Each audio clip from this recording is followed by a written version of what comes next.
You're live. Hi, everybody. We are live. This is Certified Life Coach Institute. Welcome. This is another Tuesday Live. Today, we are going to be talking about intentions. But before we get into that, let's let everybody introduce themselves. Let's begin with our special guests.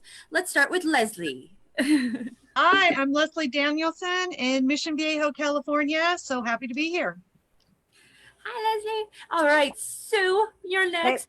Hey, I'm Sue. I am in Pataskala, Ohio, in the Columbus area, and I am glad to be here as well. And Sam. How's it going? Sam Gozo from Kyle, Texas. Happy to be here with everybody today. And the faces we know and recognize. Let's start with Jerome. Hello, everybody. It is nice to be back for another Tuesday Live, and I'm excited to be around all of these newly appointed master coaches. So I'm really excited for the conversation. And Lisa. Everyone, I'm in very sunny at this time, Colorado. Been still moving this direction, getting my family out here. Thank you so much for watching. Have a beautiful day as we go through exploring our topic today. Thank you for being here. And last, but certainly not least, Dan. Hi, I'm Dan Alexa. I am here in not so particularly sunny Redondo Beach, California this afternoon. It's in the mid 60s and mostly overcast. Wow. And I am Brooke. I'm here. I am in Redlands, California. And it is sunny out where I'm at. So it's nice and cool, though. It's not too hot. It's not 105 degrees right now, which is fantastic. So as Jerome mentioned, Sam, Sue, and Leslie all graduated level 2 this past weekend and are now master certified life coaches. One thing we do in our classes, and all of them, is set intentions. So let's begin. When we say it's setting an intention, let's start with what is an intention? What is its purpose? Dan, do you want to take that one? We can start there. Intention, what do you want to get? What's the reason why behind it? Like what's my intention for coming into a coaching session if I'm a client? That it helps to create a focus on the goal.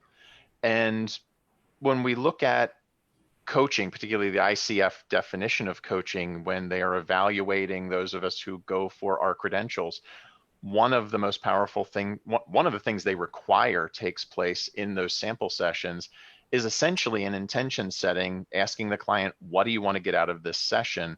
And how do you know we'll be successful in that space? So that's why we're bringing up the topic today. Okay, so what do you want to get out of this session? That is your intention, and yeah. It's something that you do in every session, right? I mean, it's a requirement. Every recorded session, absolutely, and I would say every session, period, because it helps to keep things on track. I grabbed my professional coaching competencies book because I knew there were a bunch of other ways to say it. Awesome. What do you want to achieve in this session?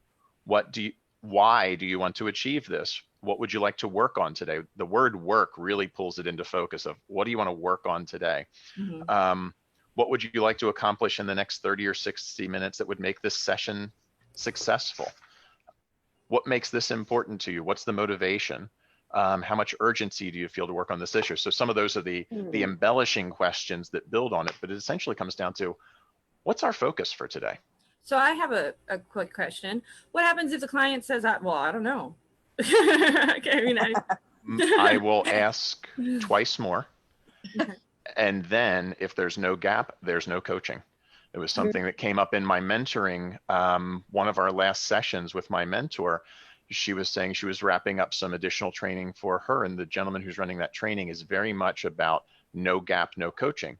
If the client's in a good spot, there is nothing to talk about. Don't waste the hour. And it was funny how after having that conversation that morning, my afternoon client, who had been doing a lot of work over the previous 4 or 5 weeks, came into the call that afternoon and said, I didn't do my homework. I'm fine. And you're going to fire me. I'm like, okay, you're fired. And then tell me more about that.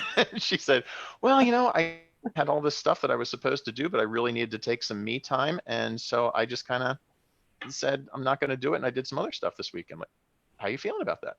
I'm feeling really good. It's what I needed to do. All right, then. What do you want to work on tonight?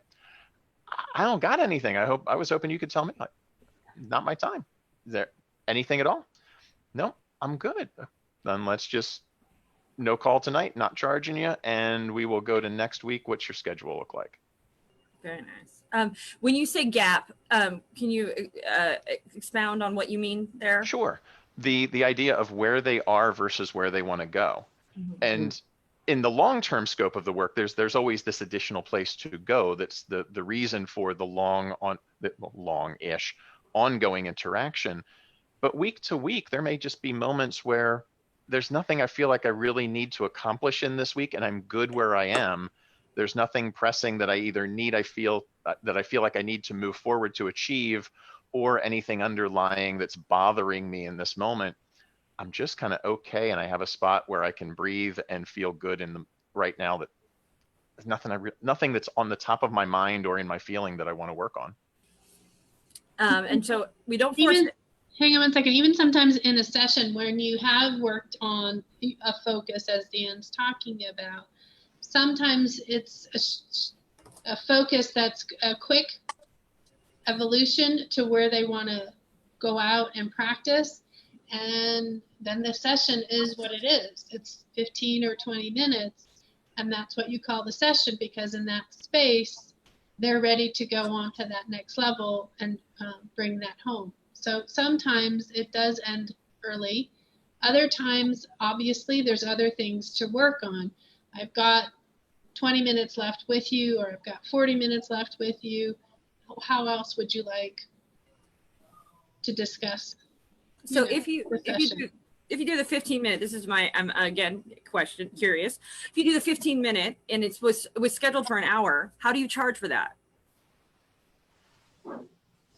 I'll at least answer first, and then I'll answer. Yeah, you charge for the hour. Just because you finished early, you held that time and space and energy for their completion. So they have the opportunity, as I said, I open it up if that's something that they want to continue, or if they want to, no, I'm good right here, I want to let this go, then that's where you go with it. And that's not violating the contract that you said at the start with the intention? Mhm. And to embellish on that, think about they are, in a weird way, they are buying your time, but what they're really buying is the outcome of the coaching. So if it takes 15 minutes that particular week, and there's also the, in another weird way, it kind of slides into one of the other pieces of the contract with the different way of looking at the cancellation of the session with less than 24 hours. That time's already booked, and just happened we did an hour's worth of work in 15 minutes. And not only that, because when I do consulting and when I do design work, I build in minimums. So one of the things I do is I say I bill hourly with a minimum of a 30-minute charge, or 30-minute in 30-minute increments, at a minimum. So you could say, we bill hourly, and the hour is an hour is my minimum. So if you use 15 minutes of that hour, and you can build that into your actual verbiage in your contract as well. Absolutely. And it's not unheard of in any way. So But you also get the body language and the language with them on how they're giving you that feedback. It's like, I need to go off and experiment with this. I don't want to talk about it anymore. You open up the floor as you've got X amount of time left. Is there something else you'd like to discuss? Or is this a good stopping place for you? So you let them decide. You're always letting them decide. Yeah. And I want to ask something, and it's sort of going off the rails, but is everybody okay with that? So watching time is very important, since we're sort of talking about this time thing and doing 15 minutes.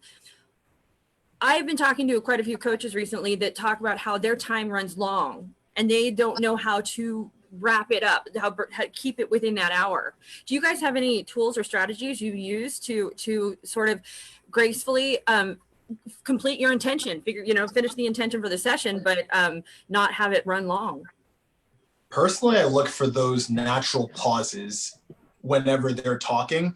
I don't want to, if they're just talking like this in this pace, I don't want to be like, okay, here we go. We're going to stop right here. Just wait for the natural pause. Let them complete their thought.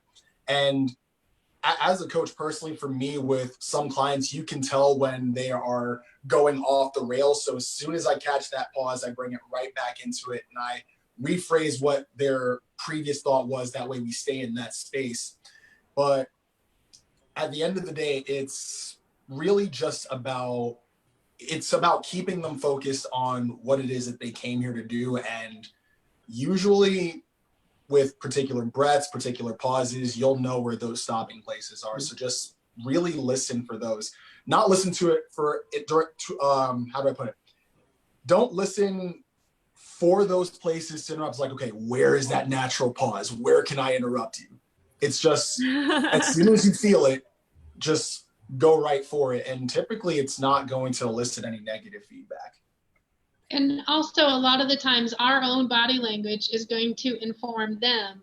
Like for my hands, let me interrupt you here. I want to reflect back and always reflect back when you have essentially interrupted them, reflect back, like Sam was saying, what you hear them saying, and then go, we've got about 10 minutes left. Let's talk about coming to the completion of our session and what that brings. And what Lisa said is similar to what I do. I'll have a stopwatch, or at least my watch, that that I can at least kind of catch a glimpse of. And then as we're getting to about 10 minutes, because throughout the session I'm feeding back to them. This is where we started. This is what's come out so far. This is where we are now. And then at that point, at some point in time, I say, okay, we've got about 10 minutes left. So as we look at this, and then we move on. So devil's advocate, what happens if you set the intention for the session and you have not, we have not done what you've intended. We've only gotten part way. I don't feel satisfied. What do you do? Wait, are you saying sometimes? What? It happens sometimes. I know it can, right? It's just part of the conversation. Are you saying like they don't feel satisfied, or they're like, I don't feel like I have accomplished what I came here to accomplish. What do you do? Well, in that situation, I think I would want to backtrack a little bit and recap again what we've talked about, because maybe something else came out in that session that wasn't expected. And maybe that's what needed the attention. And then redirect them a little bit to that to show that there was some extra, you're going to call it bonus, whatever, but here was some other work that we didn't realize was there that's attached to that. And now that we have that, if the client feels that is squared away, then you can kind of use that as the jumping spot for their goal for the week, and then use that as a jumping spot for the next session. At the end, having them, poor Dan, we're just running all over. Dan doesn't get to talk. if you're asking the client to recap what they're taking away from the session, honestly, that's them realizing what they've done, what they haven't done. And then, they can design it to pick up at that space next time. However, sometimes they might not want to because they've already done that work and they don't need to pick it up there. It's, again, catch me up where we are. Where do you want to go with this? And Dan, you're on. I'll stop talking. And the other thing we have to realize as coaches is just because there's that 60 minutes doesn't mean the topic gets resolved in 60 minutes. It could be bigger than that. There could be something else in the way. It's amazing how just creating the space for the client to talk about it for 60 minutes, learning and the processing to go on in that week between sessions. And the real breakthrough happens outside of that 1 hour. And think about the pressure you're putting on yourself as a coach. If and granted, we're all wonderful at what we do, but think about the pressure you could be putting on yourself. Here's this person who over the course of a week, they've got 7 days of 24 hours and you are in their life for 1 hour. Right. And there's the thought that I'm going to, yes, you will impact their life in some way, but to drive to a resolution and put the pressure on yourself that I've got to drive to a resolution in 60 minutes is way too much work. We talked about that in level 1 and level 2. Don't work harder than your client. You're there to hold the space for them for their transformation. It's not our stuff. Well, and not only that, but every person works differently. So some people will process afterwards, some people will process. And that actually brings me to a quick question I kind of want to ask, or a subject. I think this dovetails into it. Also, when you set an intention, so we're talking about setting an intention, there are people who are nonlinear, right? And so you can appear to be going off the rails and not be, or you can be. So can we talk into that a little bit and what that means? What you mean? We can start with what nonlinear versus linear is, and then go from there. Yeah. Sure. I think Oh, go ahead, Sue. I'm non-linear, by the way. I think, as I think about that, I think linear person is a B, C, D, E in a line, can see the smooth transition and progression of things. And a nonlinear might be more of a verbal processor, might be more of I'll go A, and then I'll go to C, and then Z, and then jumping all around. And yet somehow it makes sense to them, because in the end, they're drawing the roadmap that works for their mind. And I just get to follow along. Yeah, I just see, because I'm non-linear, I see everything as a big network. So I just see how everything connects in a million different ways. That it is not a straight line. No way, no how. Right. And who's to say that their ABC looks like our ABC, where it's all in a straight line? A can be here, B can be here, C can be way over down yonder, D, E, every other letter of the freaking alphabet. I don't even use letters. Mine, I'm using alphanumerics and there you go. Sounds, tip songs. As long as it makes sense for you, what it comes down to. The other thing that comes up in my mind here with this topic, and then kind of piling it on the topic before of controlling the hour, because with a nonlinear client, it's easier to have that hour expand, let's say, where we talk a lot in level 1 and level 2, and coaching in general, as ICF sees the client as the expert and the client leads the session. Mm-hmm. However, the coach is in control of the hour. And that's why when you asked the original question, I held up a clock. Mm-hmm. You want to keep control of the hour, you need one of these where you can see it easily. And as we look at the Go Learn model that we teach of how to compartmentalize that hour, when you see the big hand coming around to around the 8 or between the 8 and the 9, that's when we stop asking investigative questions and take control back of the session and start that. So we've got about 20 or 15 minutes left now. Let's review. So you've got that 15 or 20 minute. That is perfectly fine, because it's your professional hour. That's what you're getting paid for.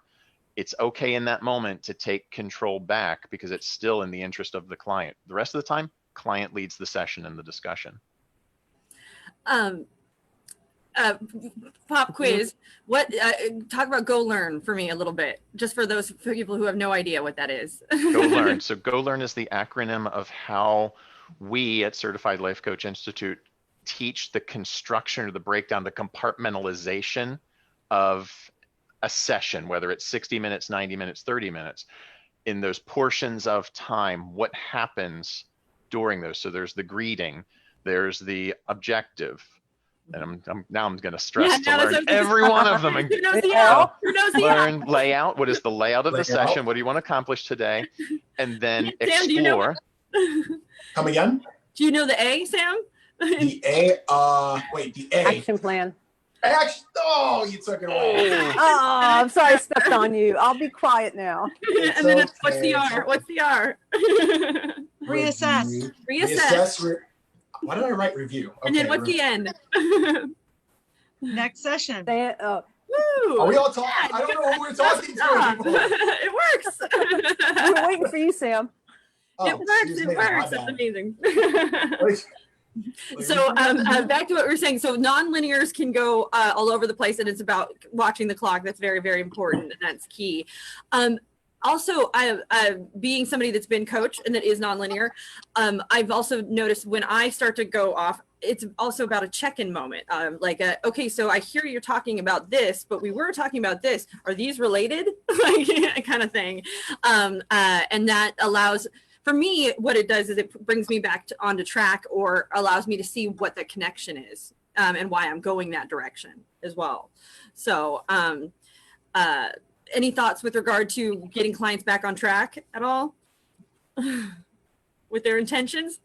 No? Okay. Well, my comment is always, and so circling back to where we started today, dot.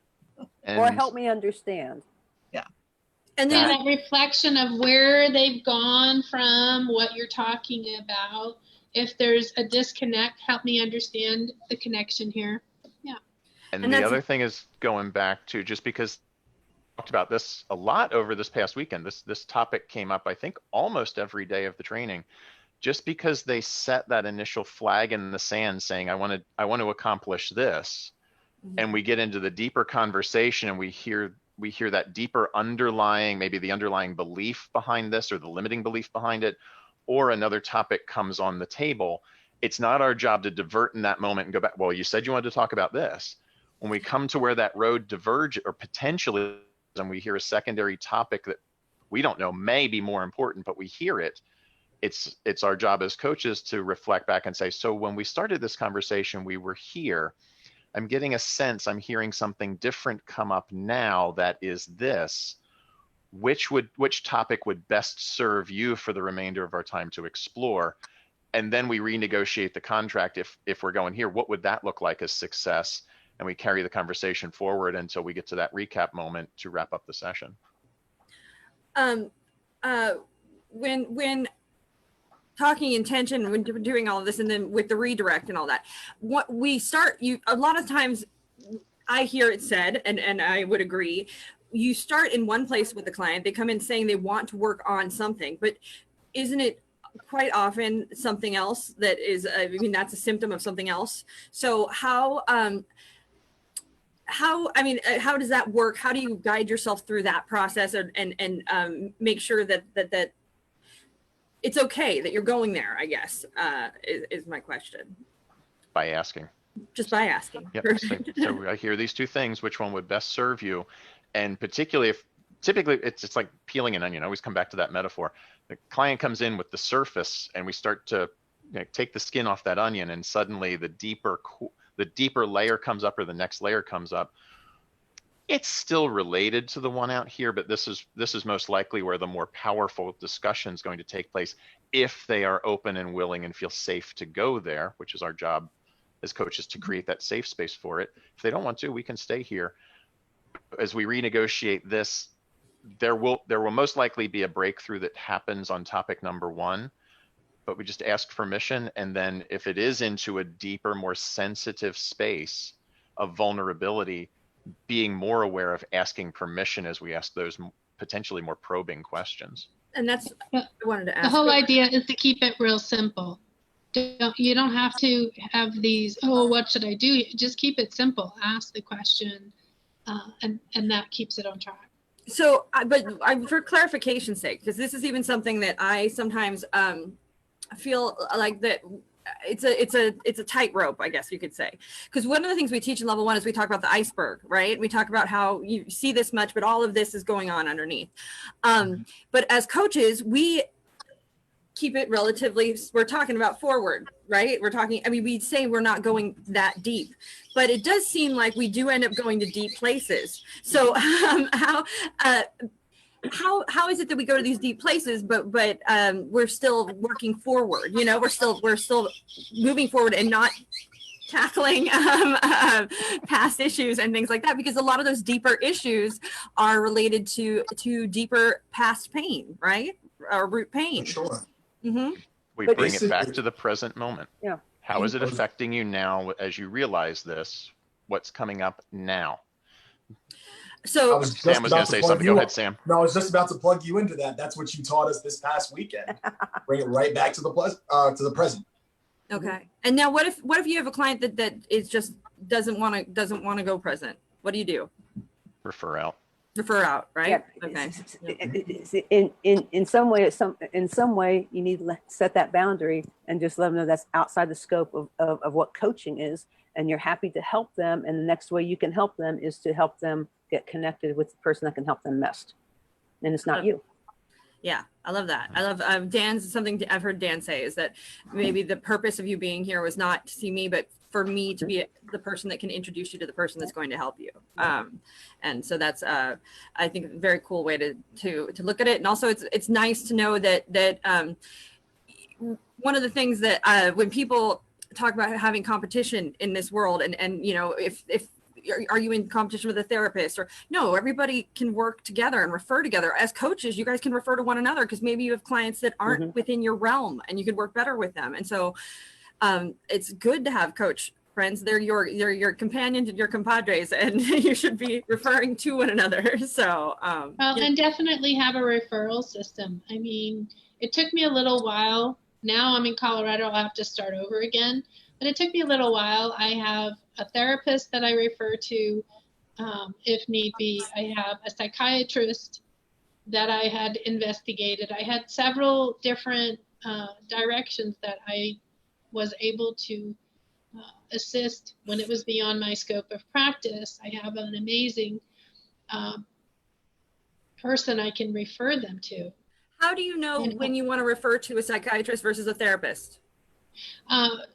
It depends on the person. A lot of the times they're already aware of their needs and just want that referral. Okay. I mean, I'm not diagnosing. I'm not, if they're already on medications, that's usually the psychiatrist. If I'm not diagnosing, so I have no clue.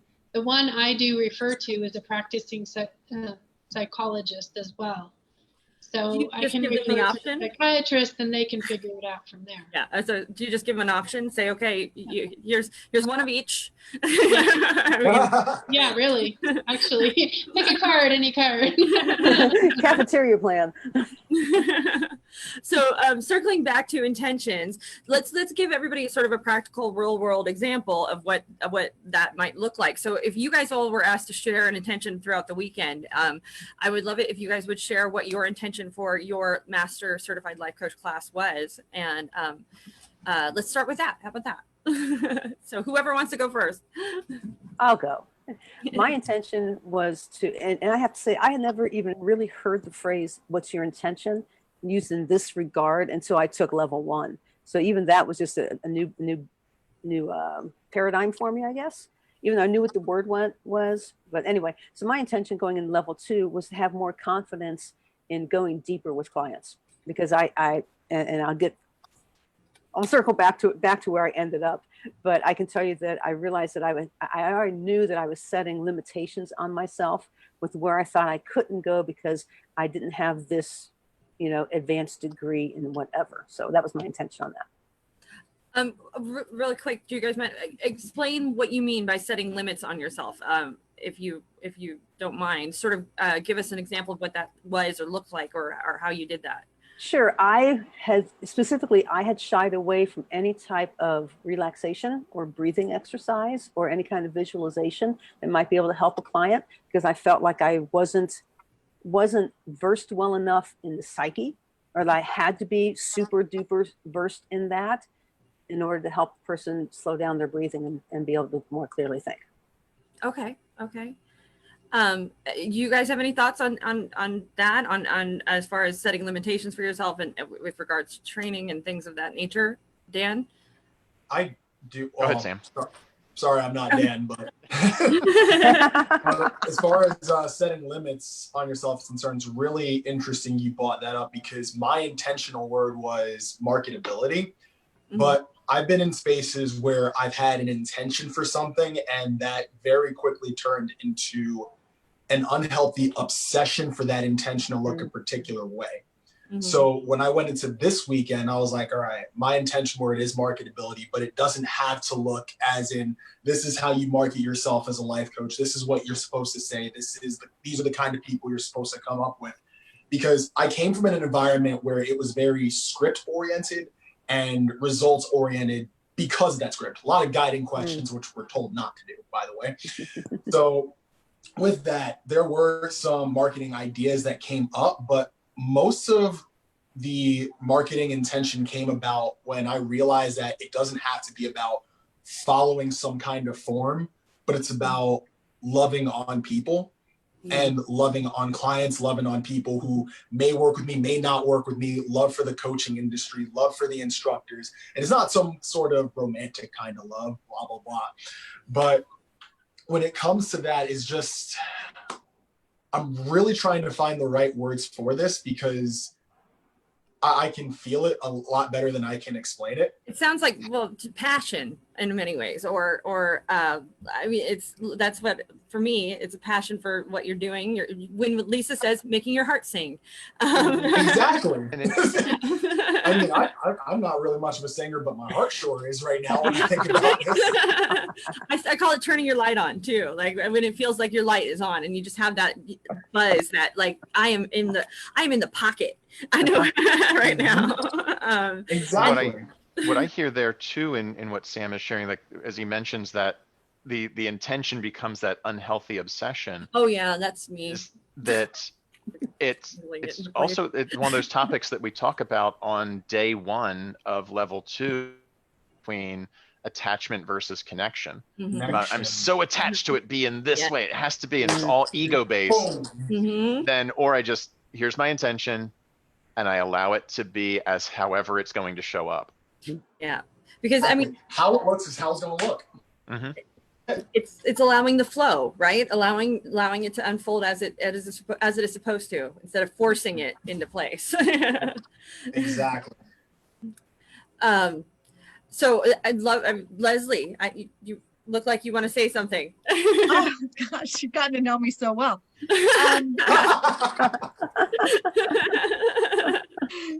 So yeah, I mean, Sam's intention going in was marketing. My intention going in was walking away with a business plan. Oh yeah. Well, I knew I wasn't going to walk away with something on, a spreadsheet and a business plan and a mission statement and all those things. I knew that, but I didn't have, like Sue's word was confidence. And it's like, well, I felt pretty confident. So I didn't have like a warm and fuzzy intention in mind. Nothing just really came up.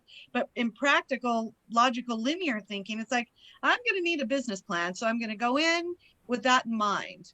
And that's not what I got, surprisingly. I got so much more. And I got exactly what I needed for this business. Are you willing to share? Are you willing to share what that was that you got? Oh, sure, of course. I, through the process with 2 really intelligent women that are phenomenally in tune, they helped me find my authentic self. Oh. Yeah, exactly that. And that's what I need for my business plan. So it was exactly right. It was exactly right. So. Honestly, that just gave me a light bulb moment for myself. I didn't think about it as finding an authentic self, but when I connected, if I looked at marketability, not to make this about me, but just to kind of piggyback on what you were saying, when you have your authentic self to the table and the authentic emotions and self that comes out through opportunities like this, the business plans, the marketing plans, the confidence that you're looking for, it's something that's truly centered around the realest version of you and not some manufactured version you think is going to work for a season, for a year, for your particular niche. It's truly and authentically you. And I think that's the best kind of business plan and marketing plan you can ever have. Not when it's truly and authentically you, you know the answer, right? I mean, exactly. You know the answer. And then not only that, but people will be drawn to you when you are being your authentic self. I mean, people are drawn to that all over. They're like, I want that right there. Yeah. It was so interesting because after I got that from these 2 super cool women, then each breakout session that I was in after that, every time I had a chance to share, women were in tears all over the place. Just making women cry. I was like, I'm dealing out the Kleenex virtually, here you go. So it really did it really did happen. Yeah. It's cool. That's amazing. Cool. That is, okay. Well, if you feel comfortable, or if you don't, it's okay. But I want to know who your authentic self is. I want to know. Tell me. I am the woman in the room with a voice. Mm. I have And a I voice. see you. Perfect. Yeah, I have a voice, and I have things that need to be said because people need to hear it. You go, girl. I love it. That's great, Leslie. So Yeah. and then so okay, did we talked about how your intention played out, Sam? Sue, did we talk about how your intention played out throughout the weekend? Not yet. Okay, so let's But mine actually played out in our last hour coaching session, like a few hours before a couple hours before graduation. And I was in session with somebody and had this gut feeling. And Dan talked a lot about, you got to follow your intuition in your gut. And I just had this feeling of, this would help this client if we did this technique. And I found myself hesitating at first, like, this is not about you, Sue. If this is what you think is going to help this client, then, and we actually utilized two of the different skills. So we utilized the chair, having him step out of the chair and speak into the person in the chair from different perspectives. And that was really enlightening. And then we also did some breathing exercises, neither of which I would have allowed myself to venture into, because to me, that's what a psychologist does. And I'm not supposed to do that. And realizing that those are skills that anyone can develop, and you don't have to have a doctor in psychology degree in order to be effective and to help your clients. And it was so absolutely powerful to watch the effect on my client and to see her come to these conclusions and draw her. Here I said, I need to go do this and I need to go do this. And I even asked her, do you want to take time now and take care of that with the other person in the house? And they said, no, I'll take care of that later when I have more time. But just to see that light bulb and that's really doesn't even capture what happened. But then that gave me my confidence of, I can do this and I can do it without doing harm to anybody. That was my big fear, is I was going to hurt somebody because I didn't have that skill. I have the skill and I know how to use it properly, and I know how to use it effectively, and I know how to let the client utilize that and discover within that moment what they already knew was there. I just get to help facilitate that coming out for them to see. So it was just, I was walking on and I was like, I'm done. It's powerful stuff, right? When that happens, Yeah, when you're helping others is kind of amazing. And what was cool is that I was thinking on the way home today, I had a session with someone earlier last week, and I started realizing, wow, this would have been the prime opportunity to do a breathing exercise. So now, even though I look at it in retrospect now of how, if I were to work with somebody again in that situation, I have more tools that can help this person even more than what happened. So it just really energized me. I was like, okay, I can do this and I am qualified now. So get out of your own way and just go do it. So. I love it. I love it. Jerome, do you have anything to add? I do have a question.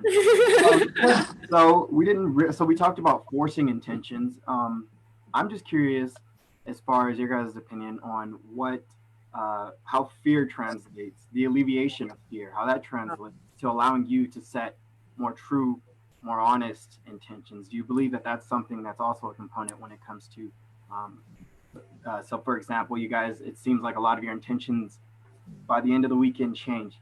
And at CLCI, I'd like to think that we all try and take pride in creating a safe space. Do you think maybe that had anything to do with, maybe, again, going back to it, does it have any relation to the alleviation of fear? Just curious in that space. I think so. I know for me, I felt a really strong sense of community. And Saturday was almost to the point of overload. There was so much going on, and it kicked up some emotions for me, which didn't help the situation. It did, but it didn't, if you know what I'm saying. But by the time Sunday rolled around in particular, there just felt such a sense of community that these people are safe and we are all on the same journey and we all have the same thing in mind. And that's the betterment of ourselves so that we can help others. And that really, it really tore down the veil. It really tore down anything. I as much as I may try not to have any pretenses, everyone always does. And there might have been some, everybody going in of, okay, I'm a life coach, and what are people going to think about me? And now, just like Leslie said, this is who I am. Take me or leave me, and this is just me. And I felt really comfortable with those people, and like a really very collegial with them. I will say, it's funny, this is something that recently has been in the forefront of my mind in regards to, I have just been like on cloud nine with, I love my job. I love my job. I love my job. I love my job. Why? Because I'm surrounded by people who want to be better people and want to make the world a better place all day long. And like the most understanding, encouraging, empathetic, motivating, amazing, all day long. I get to hang out with these kind of people. I mean, it's the best job in the world. Nobody's territorial. Nobody, knocks anybody down. This doesn't happen in this group. And it is probably one of the coolest things. And then from an outside perspective, even with classes, I don't have to attend class, but I love popping in. Why? Because it is like, it's like an infusion of love. Exactly. And it's amazing. And watching everybody change from going from that nervous the first day, and then it is from an outside perspective, just seeing everybody transform from day 1 to day 2 and become more trusting and open. And then from day 2 to day 3, it is magic. And the bond that happens, from an outside perspective, it's again like an infusion of love. And that's why we call it family, because it just feels like we're all family at that point, because we've been so vulnerable with each other. We've been through the learning curve. We've gone through expressing and sharing, and that's what family does. So I have never felt like I'm just a number or just a customer with this group. It's a very come as you are kind of space. And on your point, Jerome, it's very easy to dispel fear when there's no expectation of who a new student should be from the very beginning. Yeah, you've got those things that you should learn if you want to become an ICF credentialed professional. But as far as individual personalities are concerned, thoughts, fears, they all kind of go out the window because you're free to be who you are here. Like I've never felt like I would be judged for being a particular way, and my screen is frozen. Oh dear. And that's the amazing thing is everybody in the class, they're all like-minded folk, and who are all there to be supportive. And on top of that, when we say you guys are doing a class, what I think is kind of lost sometimes is you guys are not just coaching in this class, you're also being clients in this class. And so that makes everybody sort of, if you're willing to open up and work on yourself, and you can have some serious growth throughout the weekend, and that levels the playing field in a lot of ways, right? Yeah. There was one more. Go ahead, Leslie. To Jerome's question about fear, level 1, I went into that thinking, well, we're all rookies because it's level 1.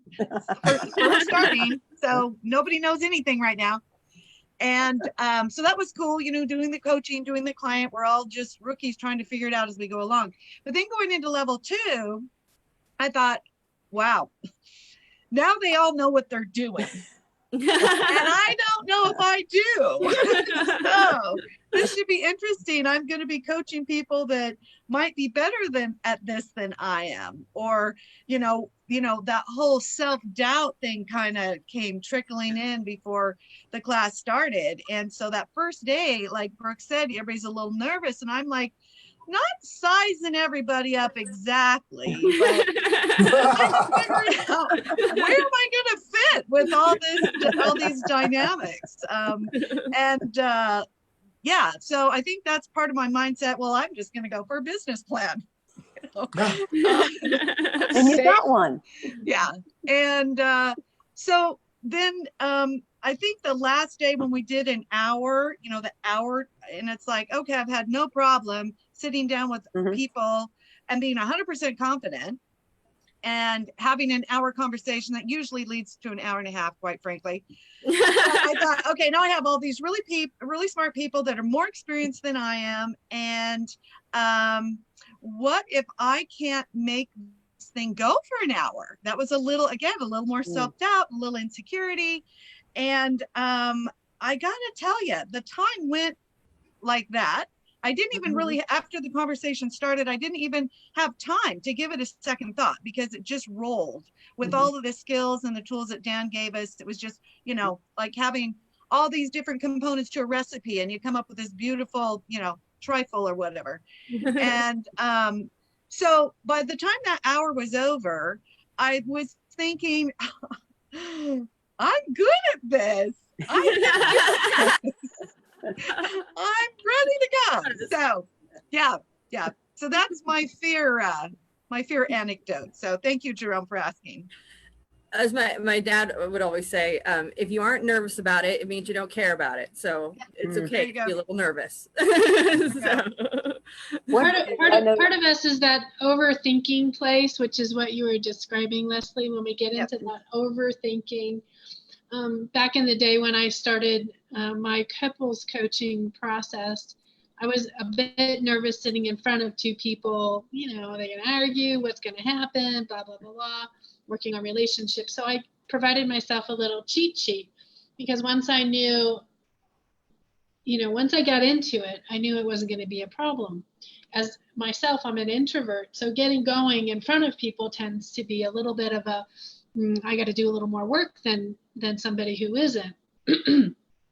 So that's for me, I had to know where my handicap it was and make adjustments to allow for my personality to come out and give it space. So that's kind of, I think, an interesting place for anyone is to understand who you are in this process as well and provide yourself the different tools that you need to get comfortable in this process. The time between even coaching sessions, sometimes it's important for you to recenter who you are in this process.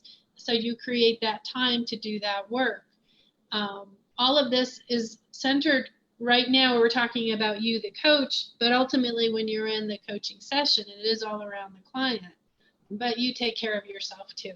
First and foremost, right? Setting yourself up to win is what we call that. One of the things I noticed in the sessions, you know, over the weekend, Jerome, when you're talking about fear, in level one, you know, just like Leslie said, we're all kind of swimming and sinking together and trying to figure it out. And it's very mechanical because how many of us went into that first session after we learned, go learn. Okay, there's my G, you know, where am I in my acronym? Yep. It was just so hot, cotton picking and mechanical, trying to make sure I got all the points in. And now, you know, as we've had that experience before, we, you know, we have to have, you know, those prereq hours before you take level two. By the time you get to level two, it's a very natural flow. You know, you're not thinking about go learn. You're just like, let's just dive in, you know, and you kind of know how to lay it out, so to speak, but you're not thinking about it. It's like walking and chewing gum, or, you know, taking a drink of water or something like that. Maybe walking and chewing gum's a bad, you know, that's a great one, actually. Flexing those muscles is what that is. You just start flexing and it becomes innate at that point. Yeah. Real quick, go ahead. You're fine. To Jerome's point, I want to sort of flip this on its head real quick. We are talking about from the coach's perspective being nervous, but you guys were also all clients, and you have to set intentions in your sessions. Do you guys ever have any fear around that? Well, is this going to be the right intention is this really what I want to do? Is this, I mean, does that, any kind of anxiety happen there with it, with regard to it being the right intention as a client? I mean, at level one, I've experienced it. So what? I mean, at level one, it was like, all right, when I'm going to be a client, if I'm going to be a client, do I really talk about the things I really want to be coached on? Exactly. Or do I come up with something off the top? How deep do I want to go? Right. Like, am I ready to go this deep into this? It's like, am I ready to confront this? Like in level two, I was like, you know what? I'm just going to go ahead and talk about it. Maybe this is going to help. Deep dive. and that's exactly where I chose, like Sam did. It's like, this might be a hot topic, or this might be a little too personal for classroom. This, you know, and again, I'm judging myself and trying to filter myself. And finally, I just threw in the towel and stopped playing with my own head and decided, you know what? there's no reason not to do this here. There's not Mhm. going to be a safer place than here. Right. So Right. what is stopping me? So when I finally opened up my mouth and had this conversation, that's where all of those onion layers that Dan was talking about, you know, just literally fell away. And I found that authentic person. And, you know, after actually Monday morning, I was thinking back going, how long has it been since I was in touch with that Leslie, Mm. that Mm. authentic Leslie, Mhm, Mhm. mhm. her. You. Yeah, it was, I want to say it's been probably 25 years, Mm. Wow. Wow. long time. It's a long time. And so Mhm. if I hadn't just taken the risk and gone for it, I would not have gotten the gift. Mhm. I can. Go ahead, That, Bruce. that really speaks to, I think, as well. I mean, we have to be ready, and our clients have to be ready. So the beautiful thing about the course, because you get to be client and coach, you get to see both sides and appreciate the rewards from really opening up when it happens, and then also how to navigate in that space, because you've been on the other receiving side, right, as well. So Yeah. it's very, very, I mean, that's amazing, by the way. Very cool. And one of the things Dan says too is you've got your client won't go there until they're ready, right? And so that's where the fear on their end comes in. And you can't force that either. No, you definitely don't want to force it. I mean, there's been times that I've worked with individuals, they go, I'm not ready to go there. And then we go around a different avenue, and sometimes it will come back and they'll just go down that path. Something for them released in that moment that they were able to come back. Sometimes they don't even recognize it. They go, how did we go there? And so they're surprised at the ability when they feel safe, when they just release, and on that ability to go to a place that they're very uncomfortable with. However, I call it poking the bear. I don't poke the bear. When the bear says stop, then I stop. Because it's a bear. I might ask questions around the bear, Wise, very understand wise.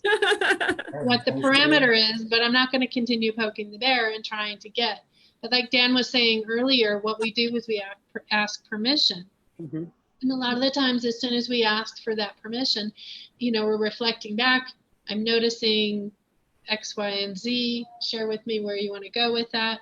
I'm noticing we could go down a little bit different highway on that. What's your take on that? Or, I mean, however the question comes up, but it is asking that permission All for right. that deeper dive. And We have a few minutes left. Yes, Dan, final thoughts. I've seen another side of that as well with a number of clients where they've suddenly come to the moment of that realization, and rather than embracing it, they beat themselves up for not realizing it sooner, or that release that I've been carrying this weight for so long. Yes. Or not dealing with this topic. And I'll sometimes have the conversation with them of, you know, think about that journey, and it's not about learning it back then. It's like you've grown and created the strength to be the person now who's ready to.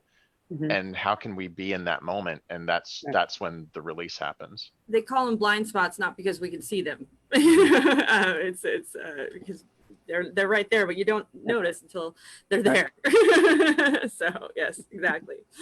Let's go around. Everybody, final thoughts on this. Leslie. Oh well, so the weekend was amazing, and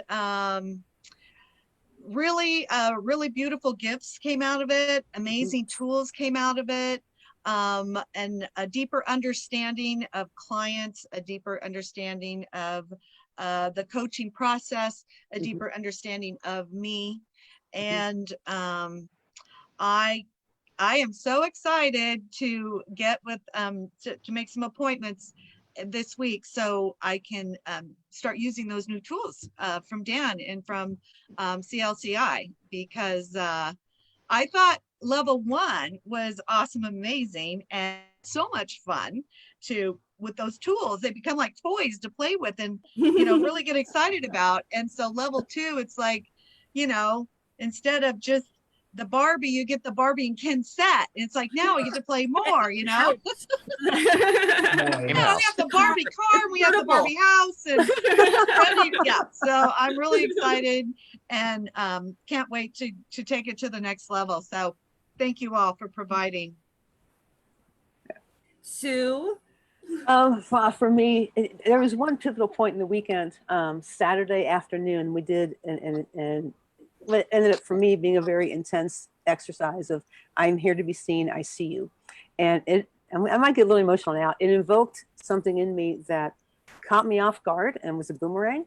And I, talking about self-awareness and how we know when we can meet some of those clients, I knew that I was not going to be able to participate in the group and not make it about my emotional reaction.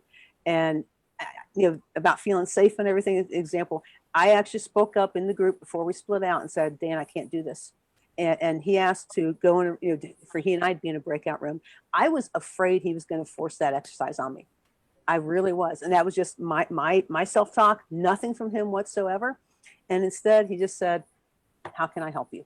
And we had a chance just to kind of work it down and dial me down a little bit. And it really helped me better identify and process things. And I only share that to say that speaks to the authenticity of this group. And for anyone out there looking to become a life coach, this is the school. I never hesitate to recommend it. This is the place because they're real people. They're real. It's a very relaxed vibe. It's a very accepting vibe. And you can just be you. And if stuff comes up, which it will, it's a safe place to experience it. So I'm ecstatic to be part of this group. I hope there's more training because CLCI is going to be where I look to and like, please don't tell me this stops at level 2. Please don't tell me this stops. And I know we got the alumni group, we got these Tuesday things, and I love that. But I'm hooked, and this is my tribe. So. Aw, thank you. Welcome. Thank you. Air hug. Well, just like Sue, y'all have got me for life. Aw, yay. But just like I said at the end of level 2 last time, coming with one intention and having it turn into something that I would never have expected it to, I think that just speaks a lot to the chapter that I'm in my own life, where instead of getting attached to how something should look, I'm simply allowing things to be and experiencing more than I ever could have thought I could experience with just this one linear thought of this is how things are supposed to look. And at one point I caught myself asking, well, why didn't I see it this way 4 years ago? Well, because 4 years ago, I wasn't You weren't at the that person. point.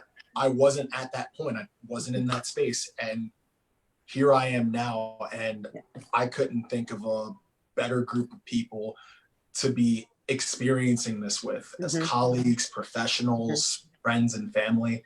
So I just want to say thank you guys. Oh, thank you. Yep, Really very much just so. Dan and Jerome, whichever you were in class with these fine, amazing folks. The word that popped in my head a while back, and it reflects everything that was just shared here and goes back to where Lisa was with the family. It's that there's one additional word that we're functional family. Yes. Wow. Nice. Yeah. First time ever. First time for everything. Family. No wonder it feels so good. Because that was funny. And yes, we laughed this much in class too. Yes. That's awesome. I'm so happy. Just without going over, I just want to say kind of along the lines of what, definitely not kind of, certainly along the lines of what Brooke was saying. I love my job. So same thing with everything she was saying, I could attest to. And then also relating that back to what we were talking about today, intention. I intended to come here and work on marketing pretty much exclusively, but it became so much more than that. And it is something that I am so appreciative of. I cannot express it in words, really. I really mean that. And I found a family. I found a functional family. Not to say mine isn't, but I found a place where I can work and grow, and I'm comfortable doing it and being myself as well. So I really do appreciate that. And from you guys too. I learned so much from you guys. The students, it is astronomical, the stuff that I learned from you guys, just sitting back in my room and seeing you guys during the class. And then when you guys join us online, there's so much that I appreciate all of it. It's very much a symbiotic relationship when Mhm. we are here, when we're in teaching mode, when we're receiving from the students. The cool thing, I'm a little emotional, so I might break here and there. The cool thing about the interaction is, one, the teachers are learning and their students just as much as you, the students, are teachers, right? We all interchange the information, the love, the sharing. It's just, I think, a beautiful place to be in that learning. Yeah. So thank you all for sharing with us today. Thank It's been you. our honor to be here with you as always. Dan? Oh, well, yes, everybody. I'm going to wrap it up, guys, because it's time for us to finish up. Thank you guys so much for being here. Thank you Thanks. guys for watching, anybody who's out there watching. And if you like this, share, comment, and check out Certified Life Coach Institute. Check out our coaches if you want to get coached by them. Yeah, Have a beautiful day. have a wonderful day. And I hope you Much love, and y'all. your families too. Thanks, guys. Bye, everybody. Thanks, guys. See you later.